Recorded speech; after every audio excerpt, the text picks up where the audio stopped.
June 8, 1962, 20th Century Fox Studios, Los Angeles. The morning sun cuts through the blinds of Dean Martin's trailer like knife blades. He sits in a leather chair reading Variety.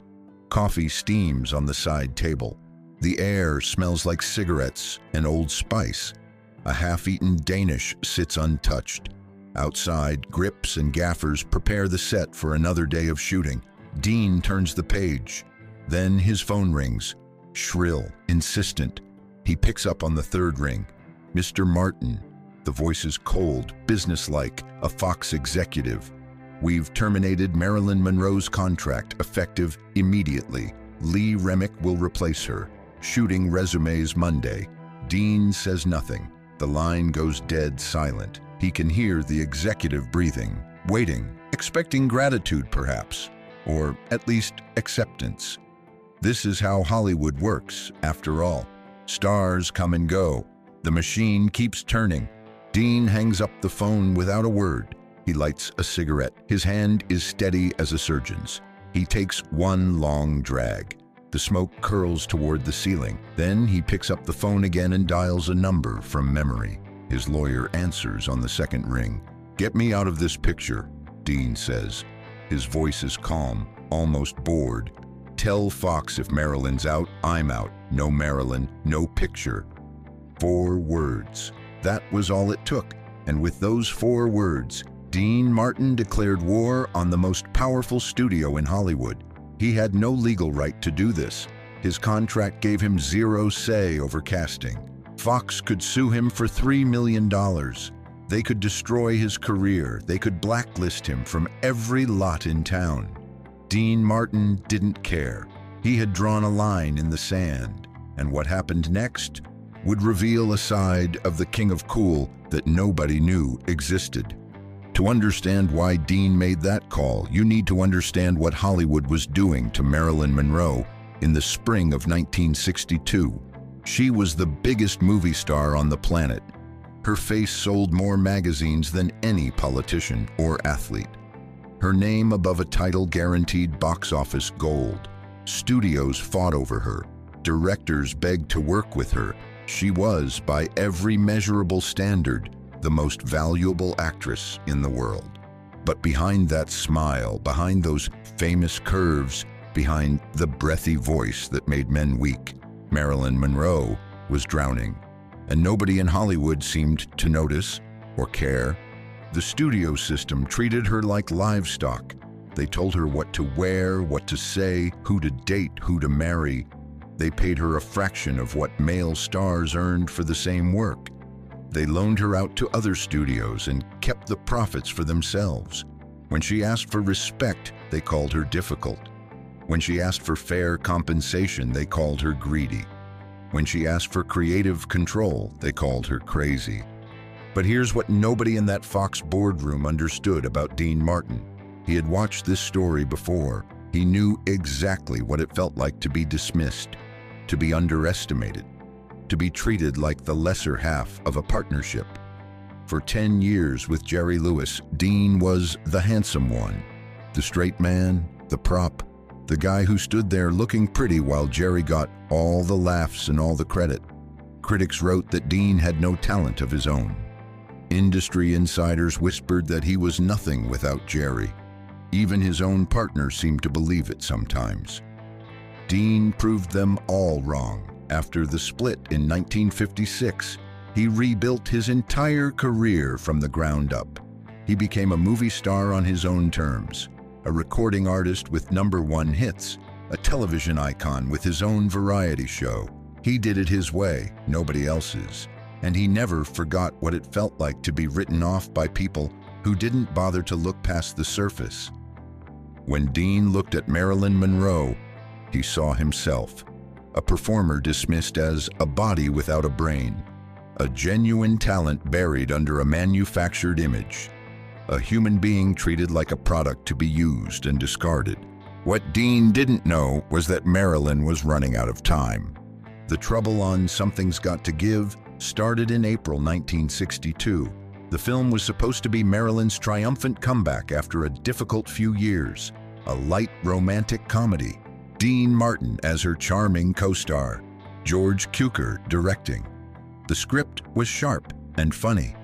It should have been the easiest shoot of her career. It was anything but.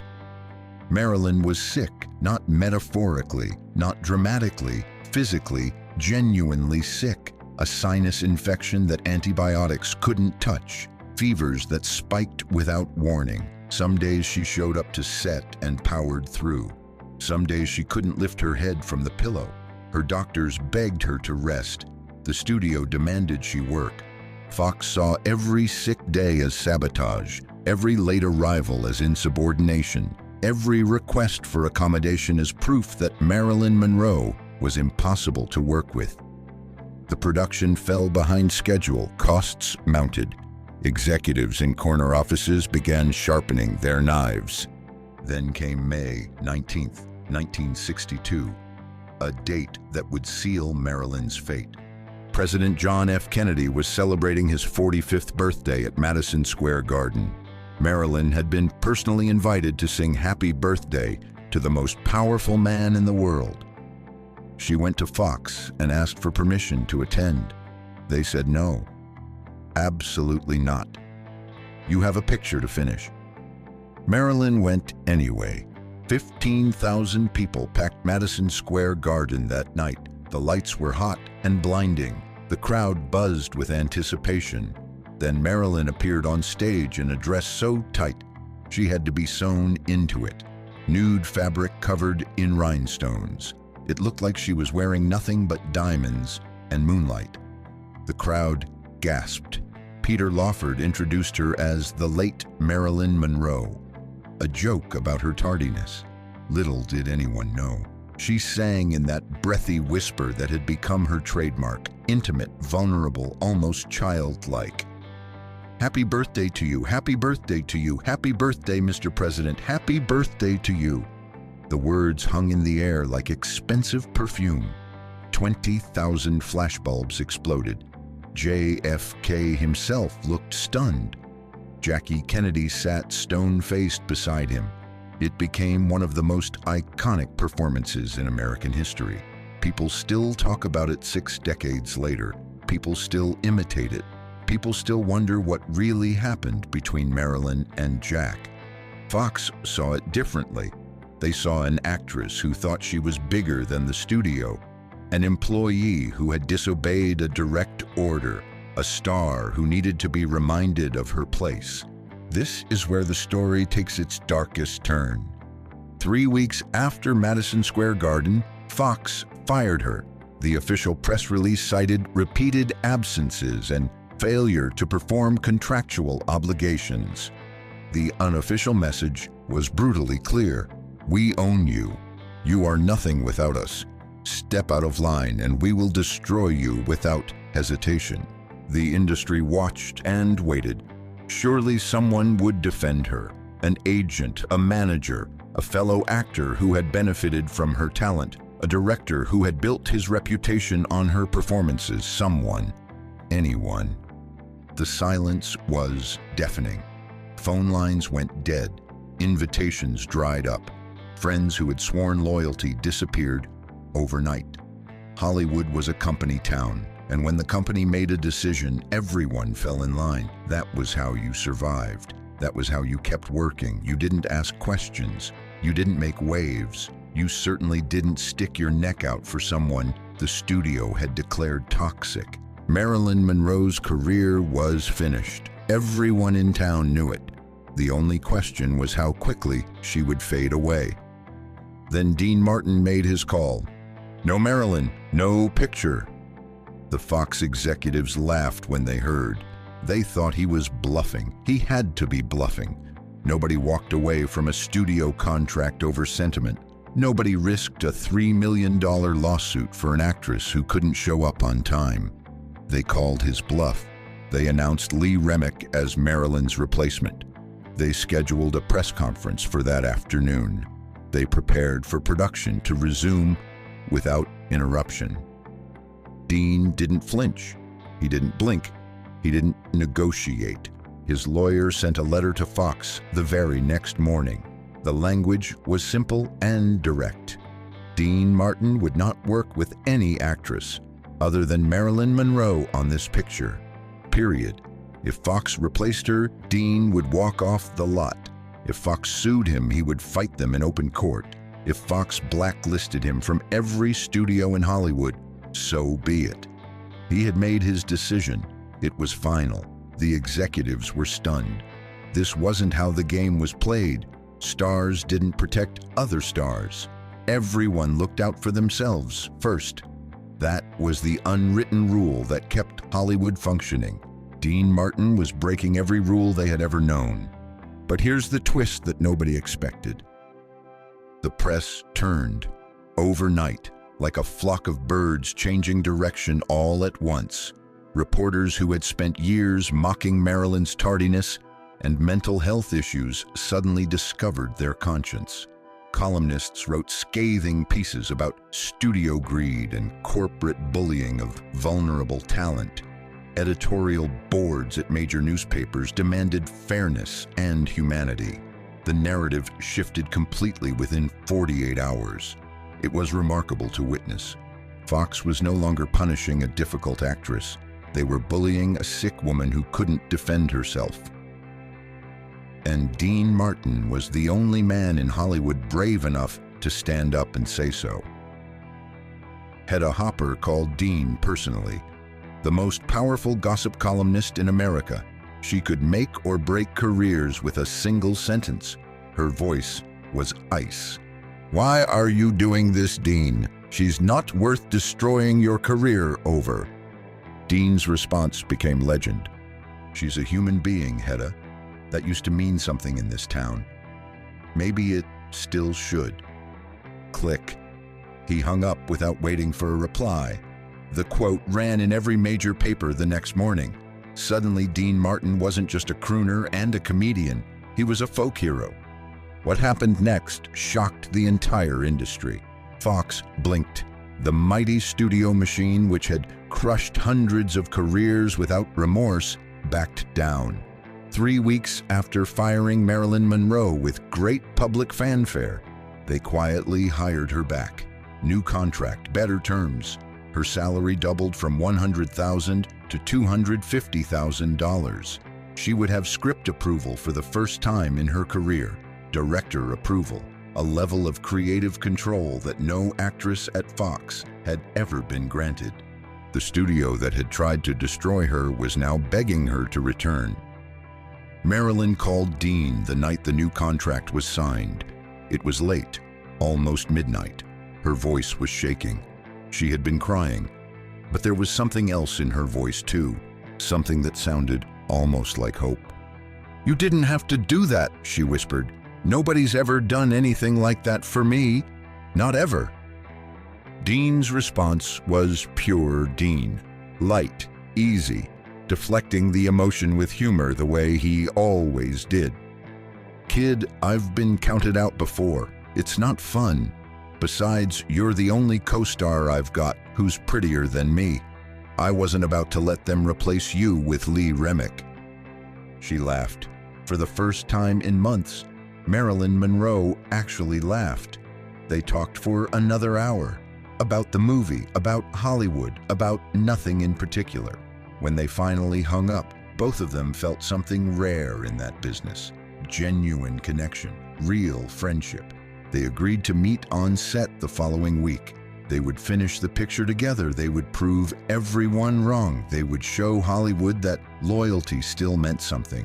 Neither of them knew she had 8 weeks left to live. August 5th, 1962. A Sunday morning. The birds hadn't started singing yet. Dean Martin woke in his Bel Air home to a ringing telephone. Shrill, persistent, the room was still dark. The curtains blocked out the faint gray of pre-dawn. He fumbled for the receiver, half asleep, expecting it to be his manager with some trivial scheduling issue. His manager's voice hit him like ice water to the face. "Dean, it's Marilyn. She's dead. They found her this morning. I'm so sorry." Silence, complete and absolute silence. Dean sat up slowly in bed. The sheets were tangled around his legs. His wife, Jean, watched him from across the bed. her eyes adjusting to the darkness. She saw the color drain from his face like water from a sink. She saw his jaw clench. She saw his hand tighten on the receiver until his knuckles went bone white.